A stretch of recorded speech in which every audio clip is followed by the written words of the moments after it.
Hi everyone, and welcome to Hello. My name's Tyrell, and this is Thalia. Hello everyone, nice to meet you. Slight introduction. I'm an actor. I just finished a 2-year course at the Brit School. I've worked with Yamin at the Hackney Empire. Also worked with Suzann at Theatre Peckham. And yeah, it's a bit about me. Thalia, if you want to introduce yourself. A bit about myself. I'm an actor, singer. I have been with this Peckham for 11 years. I've done many shows. I've worked with Suzann. And I'm part of the rep company at this Peckham, which is like our weekly class.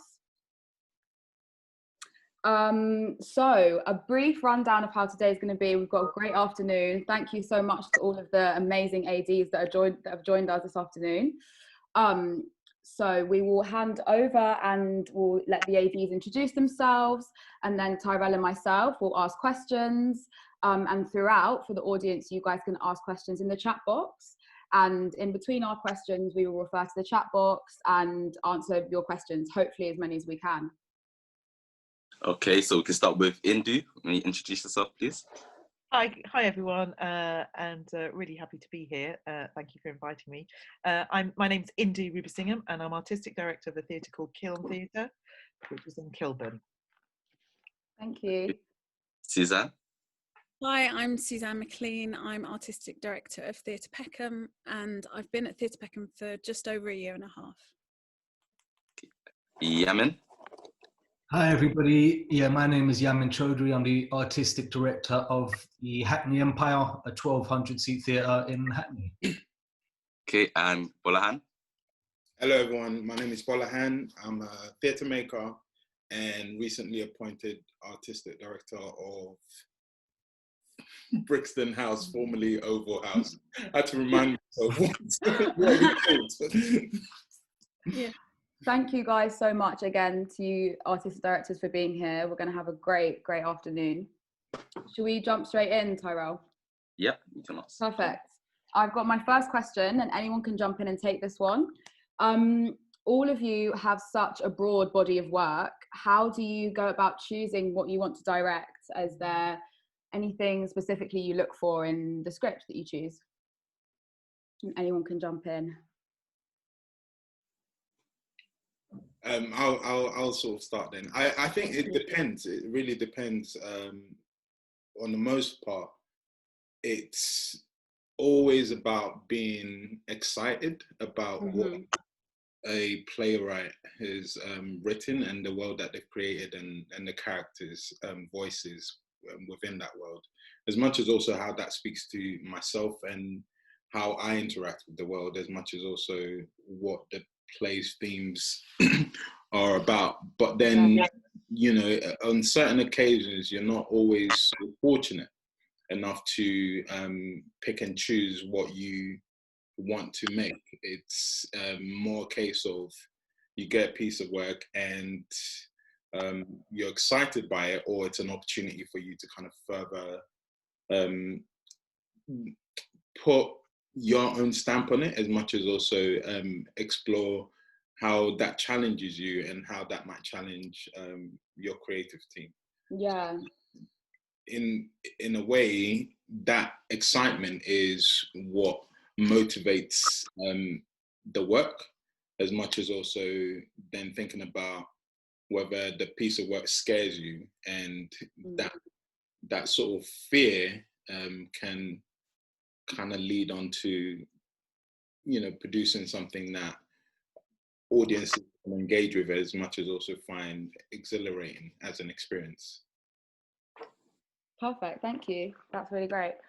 Suzann, did you want to? I was going to say that, I mean, for me, it's Peckham, I kind of, because we're really looking at bringing young people into the theatre. So that's something that I always look at when I'm thinking about what productions are going to be on here. So how, is it relevant? Is it, how's it going to resonate for young people? Is it going to tell their stories? I mean, sometimes what happens, I find with, you know, adult writers, is that when they're writing things about young people, they're writing about the time when they were at school. And things have changed since then.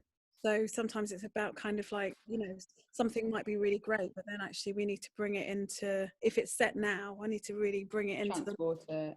Yeah, so that young people are going, yeah, that is actually how we speak, what we do. Because there's nothing worse than a play being on and then young people are sat there going, They're yeah, scratching their heads like, why didn't he just text her or something like that? But because that's around when the person who was writing it was around, then it's, you know, it doesn't really fit. So yeah, so for me, that's how I make the decisions. And also I'd ask young people, what do they want to see? What they're interested, what stories speak to them. Yeah, I think from a producing point of view as well, it's the same thing. Personally, at Empire, I want to start with how does it affect people. That's the overriding criteria. I need to know what it does for people. yeah, I'll make the decision. Artistic quality, etc. I think generally, I think is overrated when you're looking at the first stages of what a product can be. But seeing the potential for transformation, that's what really excites me personally.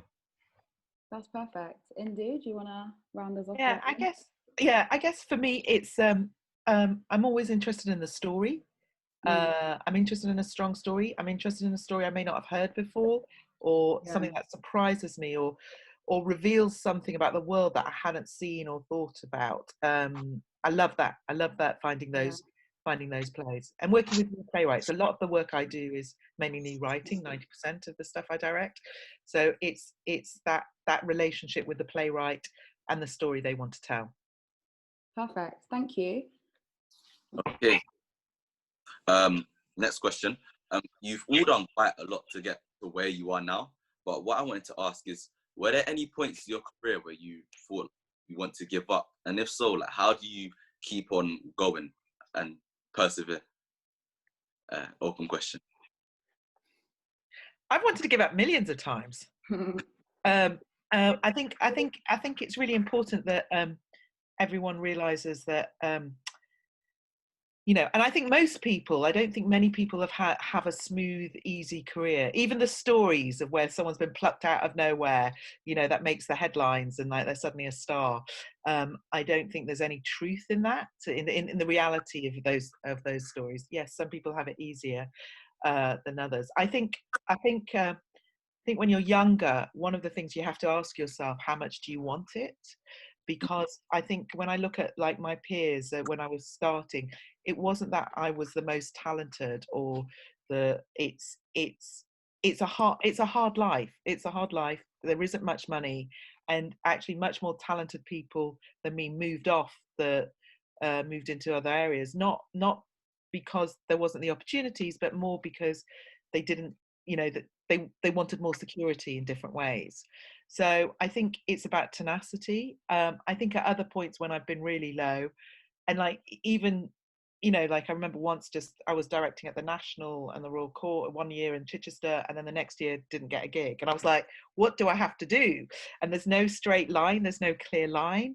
I think one of the biggest turning points for me, of like a point when I was really like kind of like, I don't know why I'm doing this, was actually realizing in that kind of in your dark place, realizing, but there's nothing else. Like I was really, really seriously thinking, what else could I do?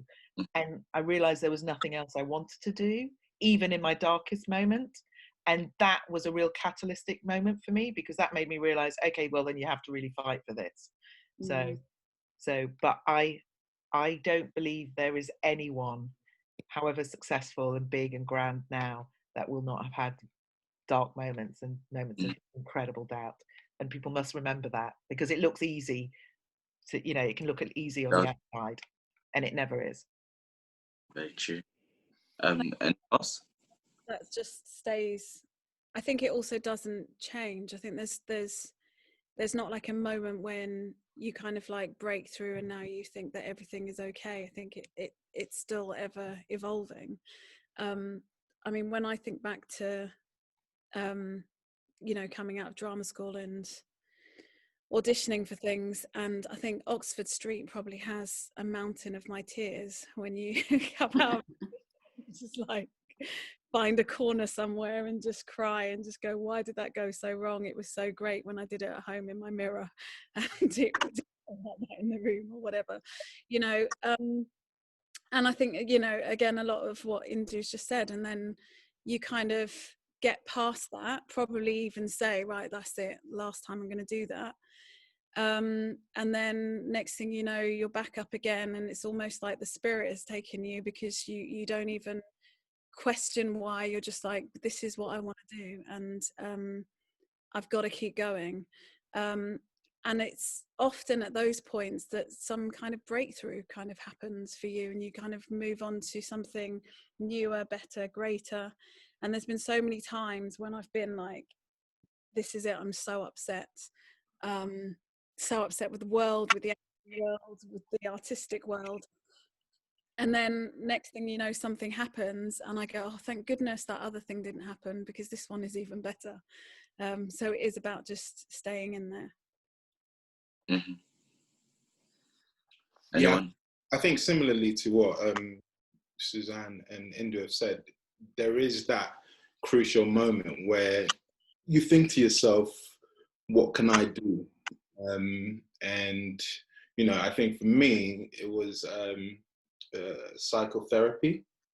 And then I looked into it and I was like, you mean I have to then commit to myself to that for another sort of 7 years or something like that before I'm even qualified as a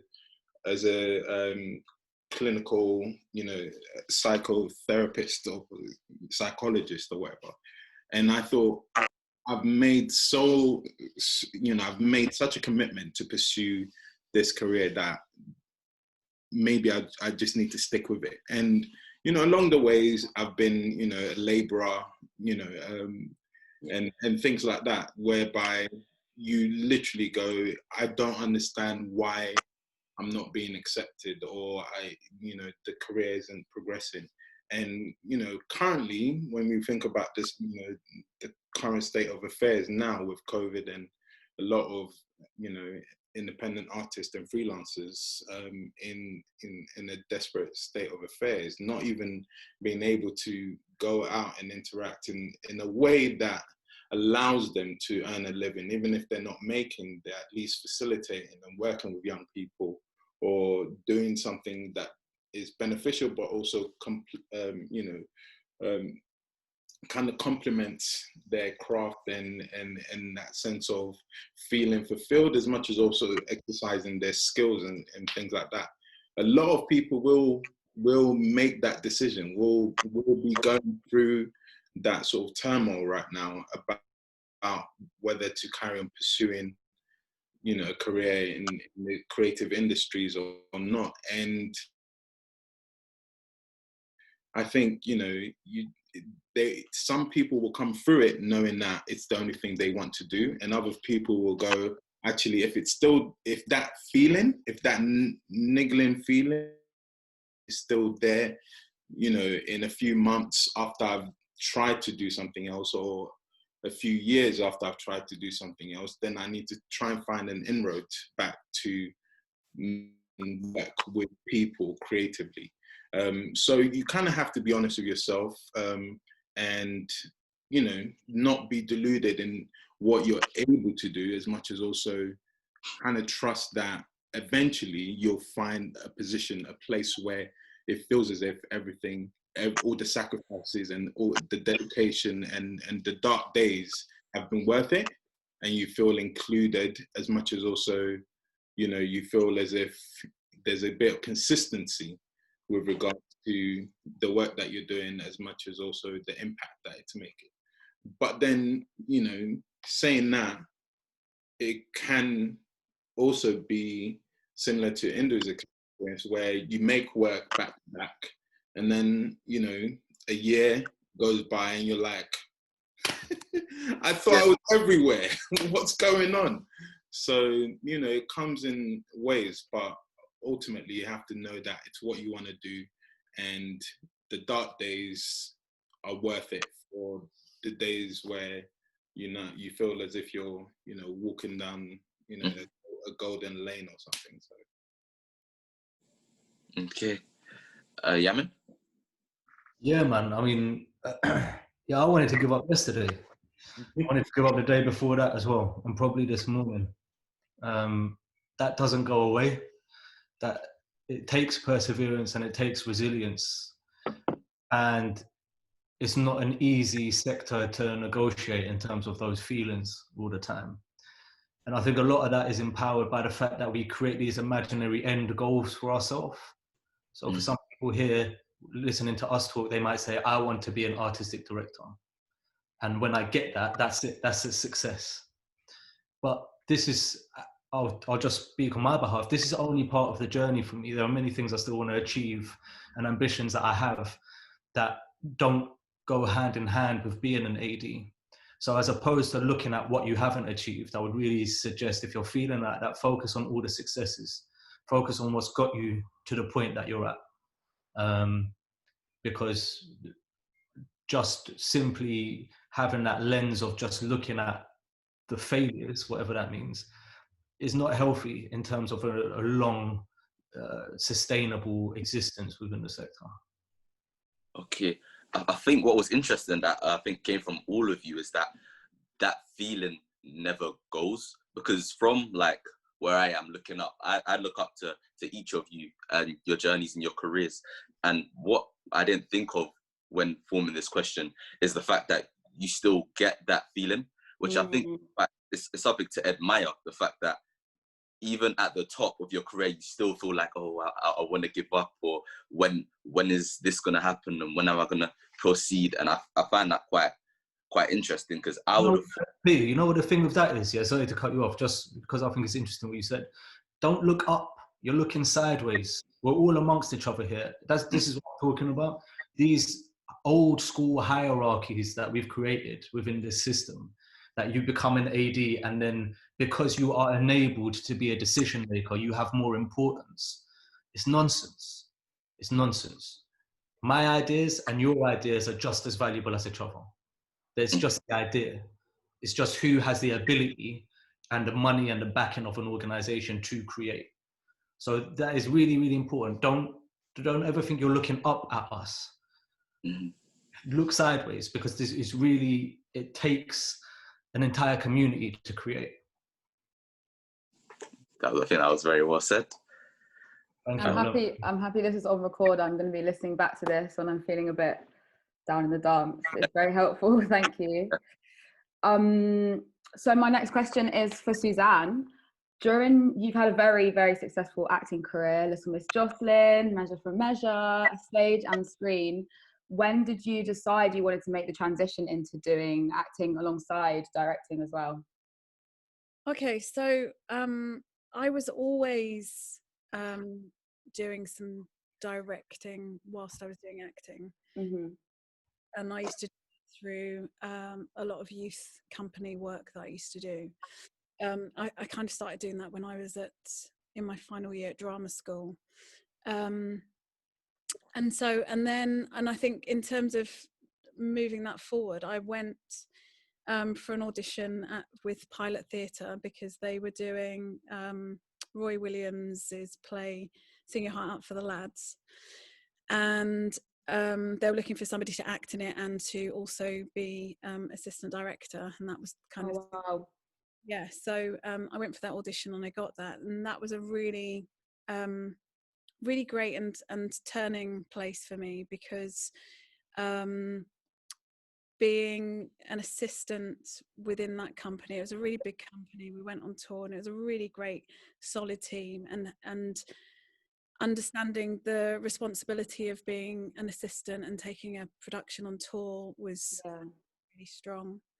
And then after that, then Pilot gave me my first opportunity, where I directed a play called This Child, and then that was, really loved that, thought that was quite an amazing time.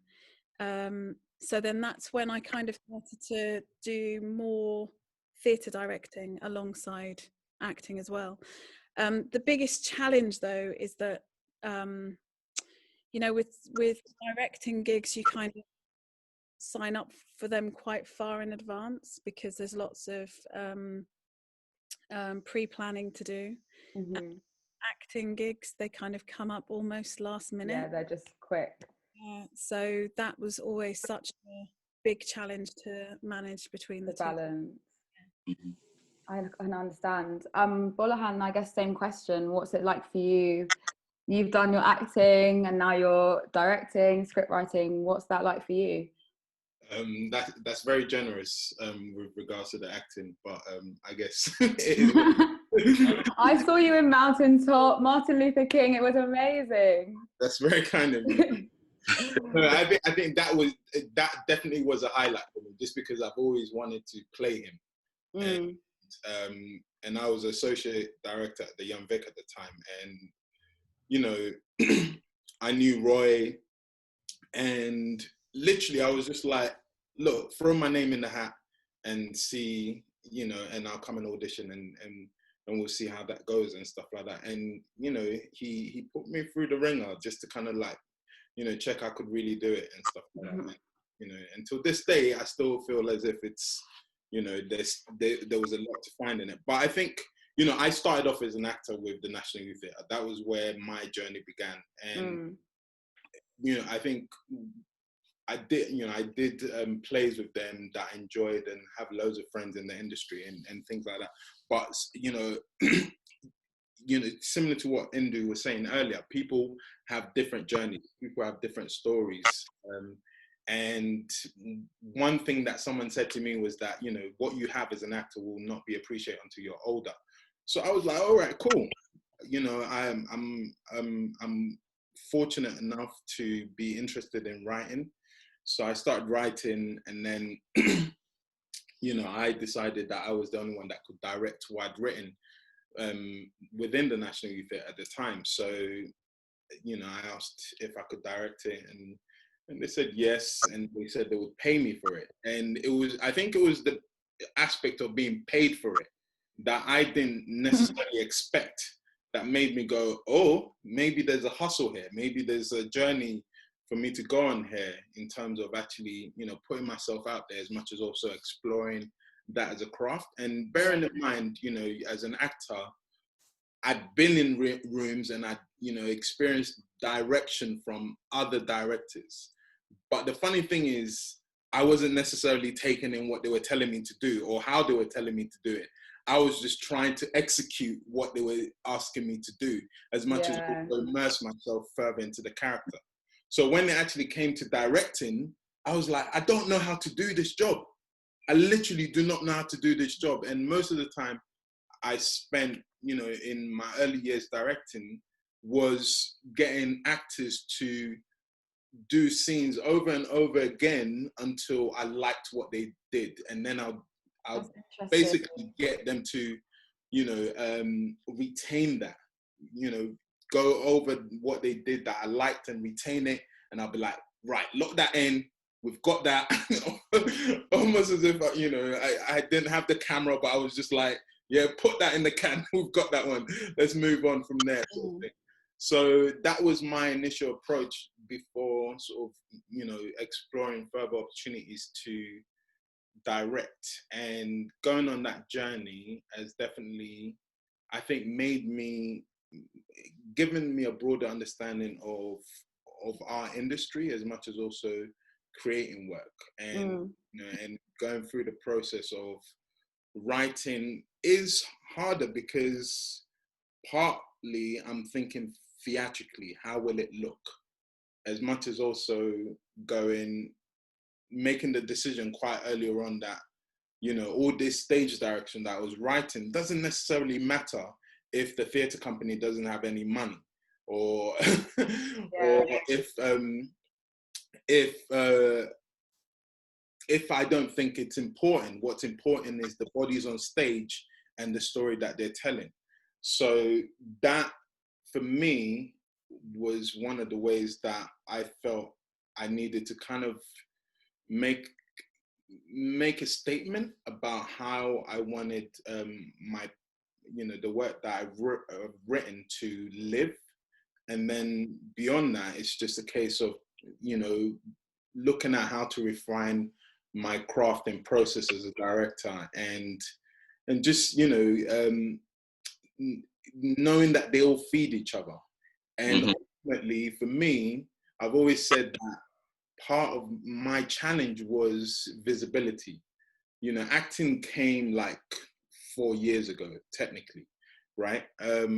Whereas with writing and directing, I find them equally as hard as each other, but they've allowed me to remain visible in this industry. So yeah, that's kind of like the journey that I've been on in terms of just making sure that those two kind of creative facets of myself were constantly being nurtured and interrogated, as much as also honored with regards to how they complement each other. If there was one thing you could say to your younger self, but you only had 5 to 10 seconds to say it, what would it be? I'll go. I think the one thing I'd say to my younger self, it's a long journey. Don't be impatient. Be patient. Yeah. And it's the career and time is long. Okay. And next. I would have said to myself that it's okay and that I'm enough. Because I think there's just too much time of trying to be like somebody else or be what you think someone else is or wants or does. And I would just say, do you know what? My opinion is enough and who I am is enough. Yeah. Okay, thank you. Next. Probably don't watch what anyone else is doing, just do you. Hope that answers. Yeah, I say this a lot, but it's something I live by. Don't wait for others to do for you what you can do for yourself. Wow. Empower you. Thank you. My next question is for Indhu, but anyone else can answer after she's done, because it's quite a relevant and broad question. In various interviews, you said that you had to become an artistic director for Red Velvet to be put on. What do you think needs to be done in our theatre industry for important stories like Ira Aldridge's and for plays that are full of diversity and culture to start really taking the forefront? Oh God. Okay. What I meant by that particular question, that response was that I, as a freelancer, I was like, I was trying to get Red Velvet on in many theatres, and there was many reasons, and you know, and it wasn't happening, and it took me to be an artistic director to get that play programmed. I think, and what that taught me, I wasn't. And when I became an artistic director, I wasn't frustrated. I understood what, as an artistic director, and as I'm sure the whole panel know, you get offered so many things. You get offered, and you have to make choices about what you want to do. So it's about the choice of the artistic director and their team about what gets programmed. So what I really, really believe in is that there has to be a diversity of, we just have to keep increasing the diversity of cultural leaders across the board, because therefore then you'll get a diversity of cultural taste rather than a monocultural taste. And by that, I'm not even just talking obviously race, but also class, gender, ability. We just need as many voices at that table to influence what is being put out there and what is the conversation. So I think you know, we have to really celebrate London, because the level of diversity of cultural leaders. I mean, my God, when I started, it was all white men and most of them from Oxbridge. So to see the range is just fantastic, and it just needs to keep growing and keep and that's how we'll get that level of difference of influence. Perfect. Anyone else? Thank you, Indhu. I feel like Indhu covered it, to be fair.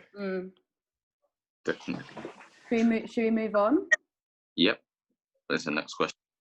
I had a question for Yamin.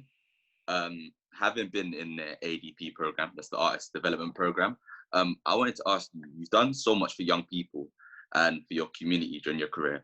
And how do you think people in the industry with platforms should go about helping the younger community like go through the same journeys that you have? Yeah. Yeah, I mean, there's a reason for that, and that was because I was a benefactor of that engagement. And Susie McKenna, who now works with Indhu at the Kiln, was one of the people who enabled me when I was younger to access the art form. And it kind of revolutionized my perspective on what my life could look like and what my capability could be.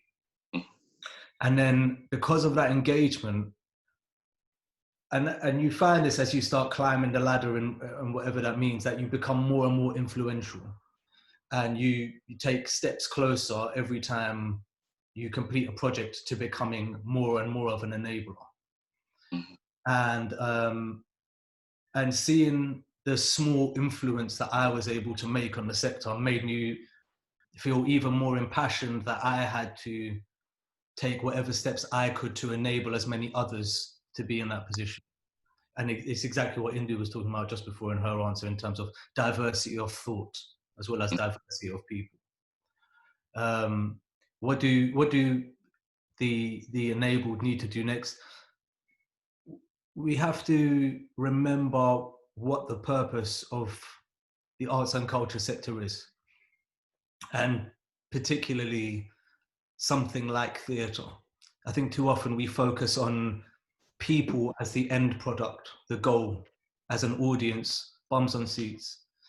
And in that way, we decentralize the very purpose of the creative process to look in just at the story, as opposed to who the story is told to, who the story is for, who the story is about, who tells the story, etc., etc. So I would just say that the more we engage young communities in those processes, and the more we educate them, and the more powerful we make them, the more radical a change we'll see in the sector going forward. And what the sector needs right now is radical change, because of our current circumstances and how the coronavirus has affected this sector in particular. We really need emerging voices and brains to come through and tell us as leaders, whatever that means, what to do next. I was just going to add on to that, you know, it's very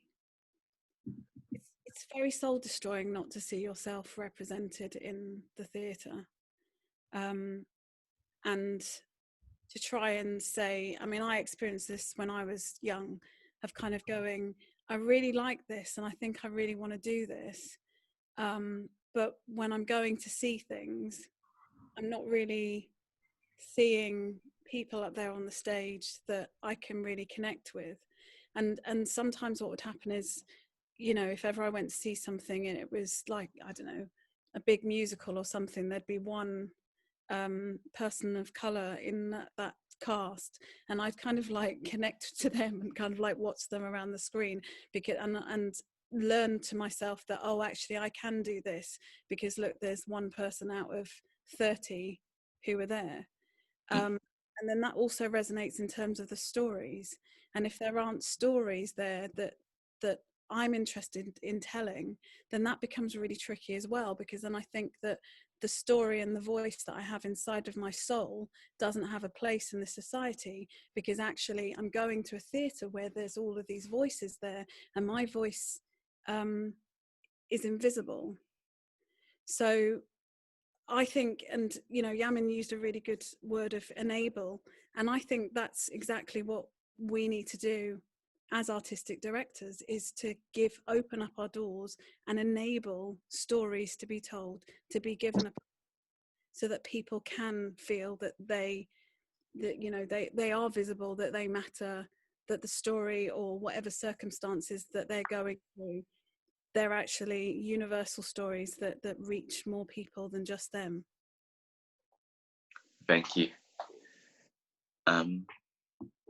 I think we should go to a question from an audience member. Mm-hmm. Anyone in the audience that wants to ask questions, please do. We will get around to you. But this was a question from Siaban, I think I pronounced that correctly.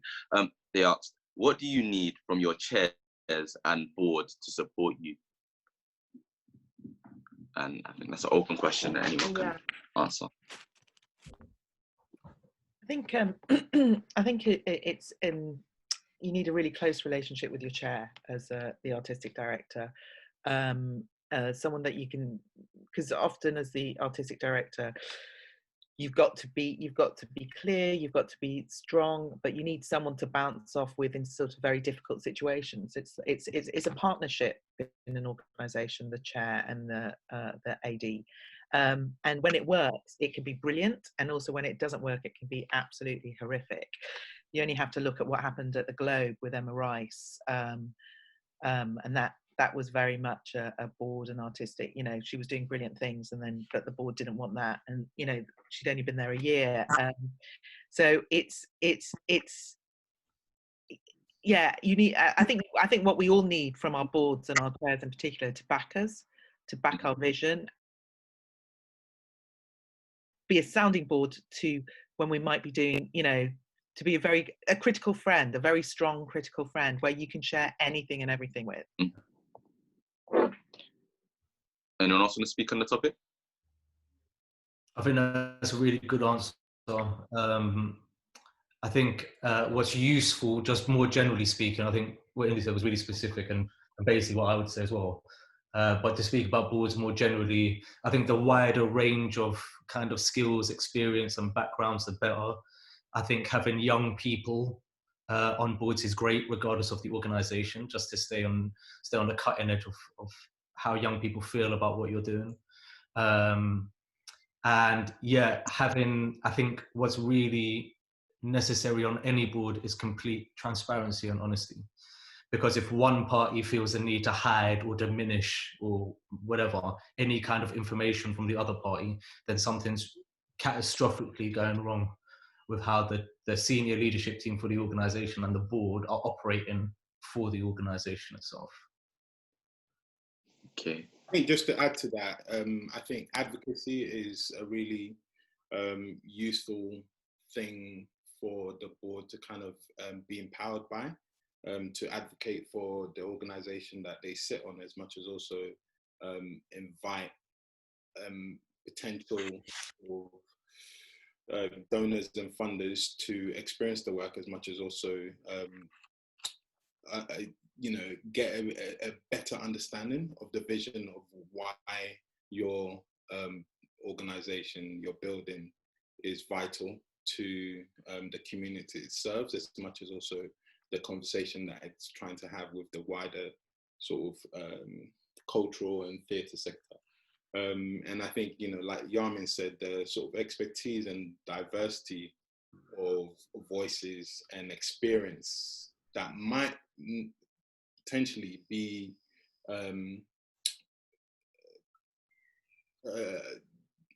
I guess, you know, close to some of the departments within the organisation itself will also contribute to the smooth kind of running of the organisation that you're in charge of. So I think that's where the board's support can be incredibly vital. Okay. So it seems as if the board and the artistic director need to be on the same page for the theatre to be able to move on. And that's quite interesting, because a lot of people don't understand how theatre works or what actually goes into things being put on. And the fact that so many people have to come together, be on the same page in order to move forward, I think is a testament to like the real teamwork that goes behind every piece. Sorry to interrupt. I think you're absolutely right. Not many people know that. I didn't know that until I started the job, and I think it, for any future artistic directors, it's a really, we're never told about that. We're never told about the hidden secrets of boards and chairs and stuff like that. And I was very lucky. I did get on very well with my chair by accident. You know, I hadn't realised how key it was, even though I'd been on boards. I didn't realise until I was doing the job. But you know, I'm not surprised people don't know. I'm just sort of saying I didn't even know it until I did the job. I guess following on from that, are there any other secret hidden gems that people don't know about that you guys could shed light on? Have you got all day? Anything else? I don't know. No. But yeah, I think that is a brilliant question. Is there anything that people don't necessarily think of that goes into being an artistic director? Because I know one word I've heard a lot that I didn't actually realize was funding. I've heard a lot of like financially, like that goes into a lot of what a theatre do. But is there anything else that people may not see from the outside looking in that goes into being an artistic director or running a successful theatre? Sorry. No, carry on, Yamin. No, I was just going to say, don't think you're going to spend all your time with scripts and actors on stage. Being an AD is about management and administration and logistics and people and funding. You could very possibly feel further away from the art than ever before when you become an AD. Absolutely, I just want to support that. I think it's a lot about people management.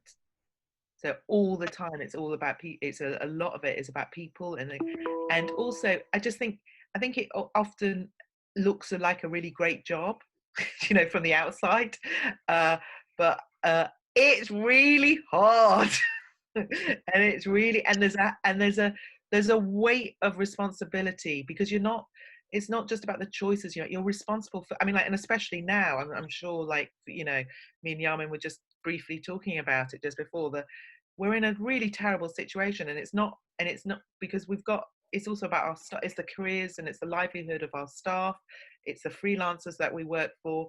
But you have that anyway, even without this situation. You program a play that bombs and doesn't sell. As a freelancer, it'd be like, oh, that's pain for me, and like, but the responsibility you feel that because that affects everybody. And I think that's the biggest thing is like you are really much more responsible for a much bigger community, and that for me that's a beautiful thing, but it's also a huge responsibility. And speaking about the community, we were meant to go back to questions, but I think there's an amazing question asked here by Amina, and she asked, how can we integrate theatres into schools to show young people they have a space here?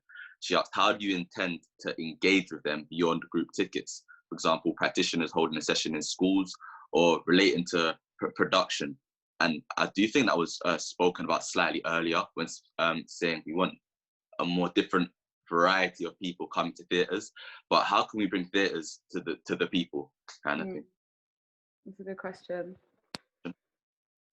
One of the issues that we have, I mean, like we do go into schools and stuff like that, but one of the biggest problems is, and this is going to be a bit of a rant, is how the government treats education, arts in education. So even if schools want a relationship, and we want a relationship with the schools, a lot of drama, arts, culture is being cut from schools, and the opportunity to have that. And you know, we talk to a lot of the teachers, and again, I don't know, Yamin, if you're finding this in Hackney, it's just the workload on them and their inability to have support. Do you know what I mean? And we're actually actively now, because of what schools are even going through even more, trying to go to the teachers, what do they need from us to help them, you know, in various, and it's not just in drama, it can be through like communication skills in English or ideas in presentational skills in science and stuff like that. So it's also actually trying to find different ways to get in there to help but yeah, the arts value in our education system by our government is not great. Mm-hmm. Yeah, it's pathetic. Indhu's absolutely right. In terms of how theatres might be more supported and how schools might be more supported to kind of cross-pollinate ideas. But what we did at Empire was we just removed cost. So we created a program that is free to every user.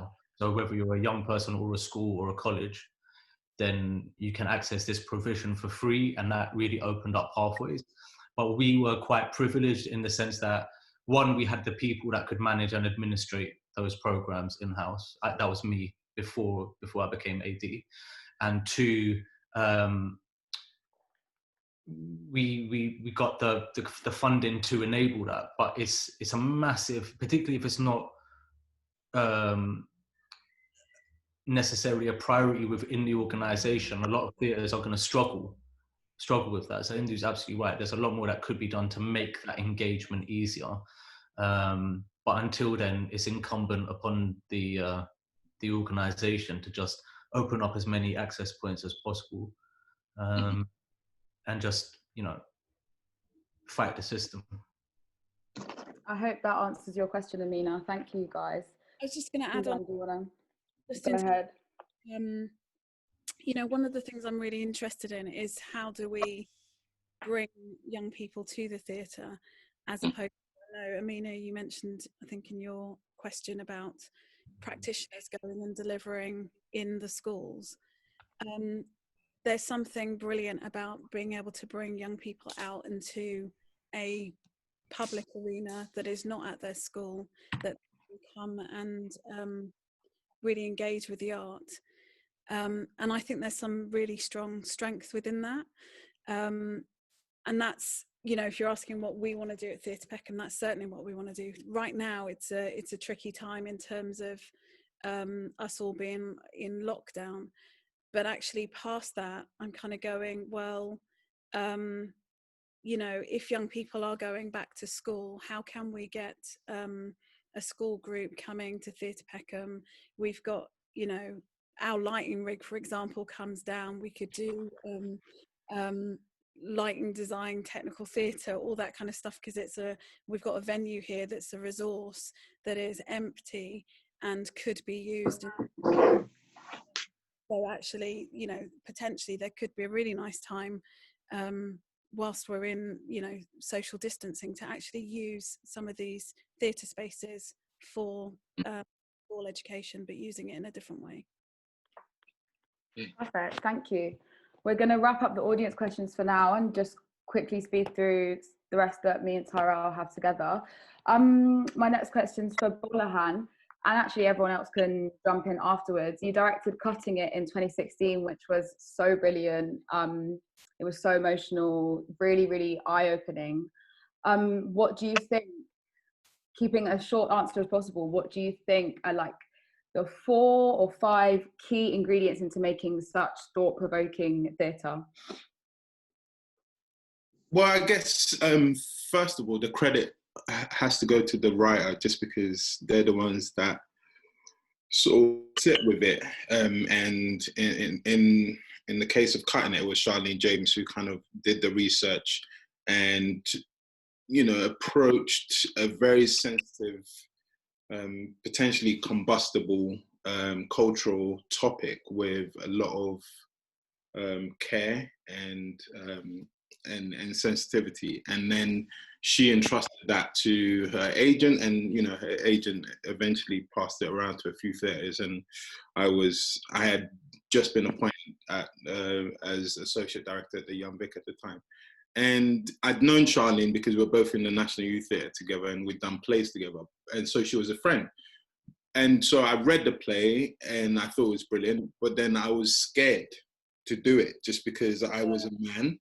And a lot of the, you know, and as much as, you know, I want to say that, you know, the central theme of the play being female genital mutilation is perpetrated on women or young girls, you know, it's partly to kind of fulfill the expectations of a patriarchal society that has kind of, you know, for generations insisted that was a kind of rite of passage for girls and stuff like that. So I was conflicted about whether I was the right person to sort of tell that story, or, you know, at least kind of, you know, interrogate how theatrically it might live.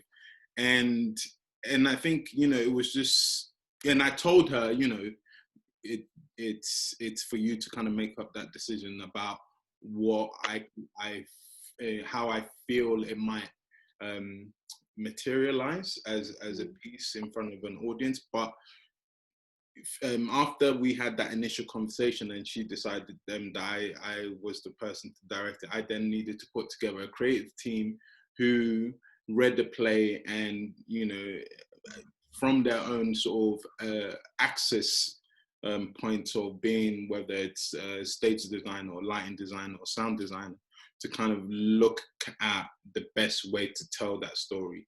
And it's always about looking at how it might affect an audience, but then also the sensitivity of the journey you want to take the audience. And I feel as if, you know, the fear, as much as also the respect that I had for the play and the subject matter, meant that I took my time to really decide on what were the central sort of ideas about how that play might look, as much as also how it might feel by the end of the play as well. So, you know, it'll be crass to dissect,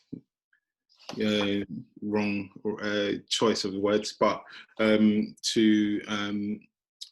you know, break down exactly how we went about putting that on stage. But for the most part, we just wanted to honor the story, honor the characters, put them on a pedestal to tell that particular story, and hope that the audiences that came to it and met it were affected by it in a profound way. It definitely, what you guys did worked. It was incredible. Does anyone else want to pick up from that quickly, and then we'll go to, I guess, round off with some audience questions. Okay, actually, I wanted to ask a question from Natalie, I think it was. This is kind of coming off what Gbolohan was talking about. How much influence do you as artistic directors have in different areas of production? For example, writing, directing, set, tech, etc.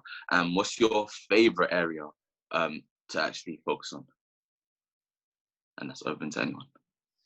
I mean, I would say we have an influence in all aspects of it. It depends on what stage the play is at as a sort of central stimulus. And so, you know, you might be doing dramaturgical work, and dramaturgical work is literally seeing the play from the perspective of the writer, as much as also the voices of the characters, and interrogating whether something is overwritten or certain ideas could be further expounded on within the play or from the voices of certain characters, as well as then going, you know, what is the world, what is the environment and the space that that piece needs to live, and that, I think, is, you know, one of the most exciting aspects of it, because you're getting closer to a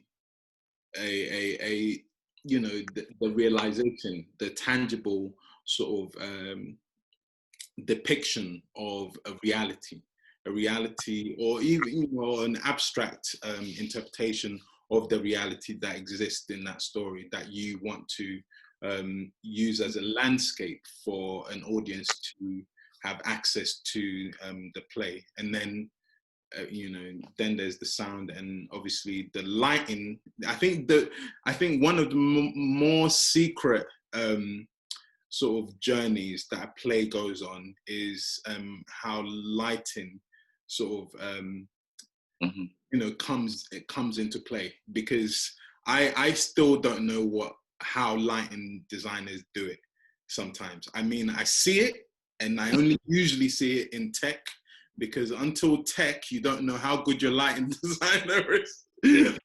I mean, obviously, you would have seen a lot of stuff that they've done before, and kind of, you know, giving them the contract to work on a piece with you on the basis of what they've done before. But I feel like lighting is one of the more secret aspects of making theatre. So anyone else thinks? Not to cut you off. So what was your favorite part to work on, would you say, in one word? Is design, because design. I think that's the most that's the most tactile aspect of it. But working with actors. Okay. Yeah, I can't. there's so many different ones. I understand it's difficult to pick. But Yeah, other people might have their own sort of preferences as well. I think yeah, Gbolohan's right. We can completely, at least the role of the AD or the director of a piece, I think, is to inform a lot of these decisions. They're responsible for a lot of the thought processes, and then it's about having the right team, as Gbolohan was saying, around you that are going to enable this vision that you have come to life. In that respect, I think when I'm working, I generally like to leave people to their own devices and only step in when something is contentious or there's something I feel really, really strongly about. And in that respect, my favorite part, I think, would be the very beginning of the process, when things are beginning to come together, when you're starting to recruit people for X, Y, and Z services. And it's when the idea stops being abstract and starts becoming real. Okay. Off the back of that, you all greatly contribute to your theatres and put on amazing productions, basically. But where do you all see theatres in the next few years, and how do you feel as an artistic director will you put your legacy on your theatre? Because I believe it was Indhu with the Kiln Theatre actually played a big part in changing the name. And I just thought, how would you all put your legacy on your theatres, and where do you see your theatres in the next few years? Established and loved. That's my aim right now. That's my personal aim right now. Established and loved and revered for the brilliant artists and work that's come out there. So, I'm only 2 months into my jobs, and it's that. Who's next? I'd like to see Theatre Peckham as somewhere that's buzzing with young energy coming through, new stories, people hanging out, people feeling that they can be somewhere that they can just come with an idea and create. We've had some really lovely things where somebody's kind of walked in from the road with an idea, and I've listened to it and I've gone, yeah, let's just make it happen. That sounds amazing. And they've gone, what, just like that? And I'm like, yeah, let's just do it. Let's find a way. I'd love to keep that going. So yeah, that's what I'd love. Indhu or Yamin?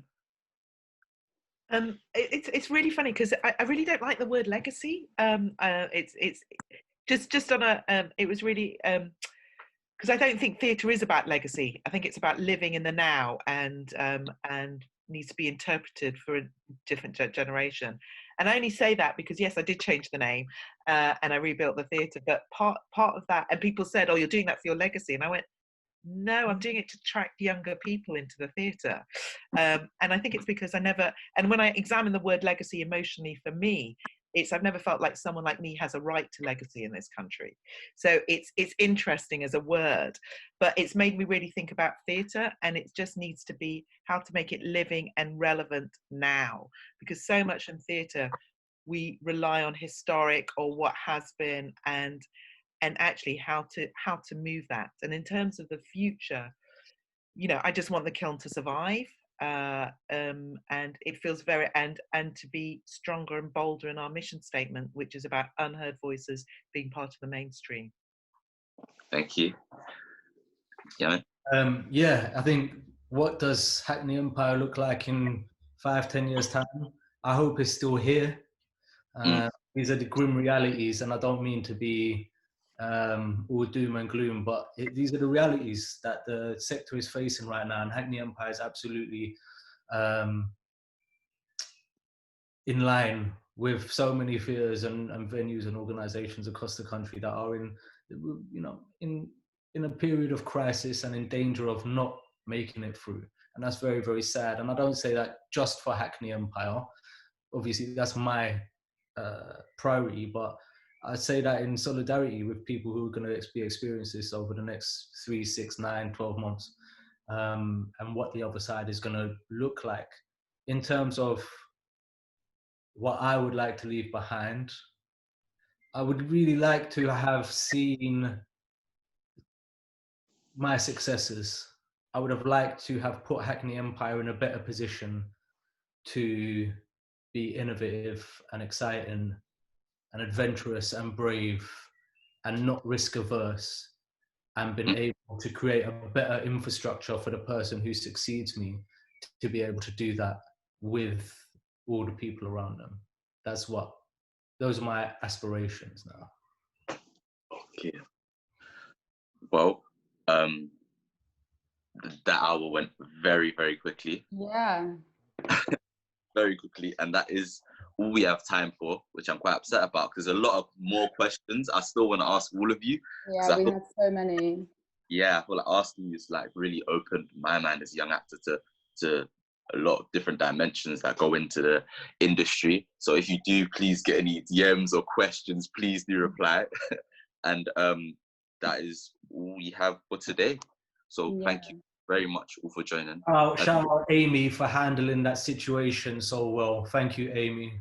Yeah, thank you very much. Again, so, Tyrell and Thalia, thank you so much for bringing brilliant host. And I think with young people like you, kind of hosting platforms like this, introducing us to and your friends and peers from Theatre Peckham, as much as also having aspirations to potentially work in theatre. I think we're fingers crossed going to be in a good place in years to come as well. So thank you. No, thank you to everyone. It's hard to ignore how this is going on. Obviously, we'd love this to be in real life, but I hope everyone is staying safe and pulling through, because these are intense and worrying times. But thank you for giving us your time. Thank you very much. Well done, guys. Well done. Well done. Thank you. Hope everyone has a good day. You too. Take care, guys. Take care. Bye, everyone. Bye.